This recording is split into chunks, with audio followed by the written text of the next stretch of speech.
அஸ்ஸலாமு அலைக்கும் வரஹ்மத்துல்லாஹி வபரகாத்துஹு. தினமும் ஒரு ஹதீஸ். ஒருவர் தொழுகையில் ஈடுபடும் பொழுது அல்லாஹுவுடன் அவர் தனிமையில் உரையாடி கொண்டிருக்கிறார் என ரசூலுல்லாஹி ஸல்லல்லாஹு அலைஹி வஸல்லம் அவர்கள் கூறியதாக அனஸ் ரலியல்லாஹு அன்ஹு அவர்கள் அறிவிக்கிறார்கள். நூல் புகாரி, ஹதீஸ் எண் 531. அன்பிற்குரிய அல்லாஹுவின் நல்லடியார்களே, நாம் ஒருவரிடம் உரையாடுகிறோம் என்றால் அந்த நேரத்தில் நமக்கு எந்தவிதமான இடையூறுகளும் ஏற்படக்கூடாது என்பதில் கவனமாக இருப்போம்.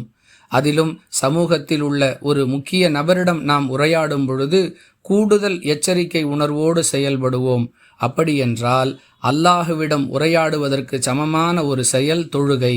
அதில் நாம் எந்த அளவிற்கு கவனத்துடனும் ஈடுபாட்டுடனும் இருக்க வேண்டும் என்பதை உணர்த்தும் விதமாக அல்லாஹுவின் தூதர் ஸல்லல்லாஹு அலைஹி வஸல்லம் அவர்களுடைய இந்த அறிவுரை அமைந்திருக்கிறது. அல்லாஹுவுடன் பேசி கொண்டிருக்கக்கூடிய ஒருவர் தன்னுடைய கவனத்தை முழுமையாக அல்லாஹுவின் பக்கம் திருப்ப வேண்டும்.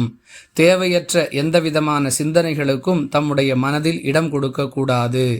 அந்த தொழுகையை சரியாக நிறைவேற்றுவதற்கு உதவியாக தன்னுடைய சூழ்நிலைகளை அமைத்து கொண்டு மறதிக்கு இடம் கொடுக்காதவாறு அந்த தொழுகையை நிறைவேற்ற வேண்டும் என்பது போன்ற பல அறிவுரைகள் இந்த ஹதீஸில் அடங்கியிருக்கின்றன. புரிந்து நடந்து கொள்வோம். வாஹிரு தஅவானா அனில் ஹம்துலில்லாஹி ரப்பில் ஆலமீன். அஸ்ஸலாமு அலைக்கும் வரஹ்மத்துல்லாஹி வபரகாத்துஹு.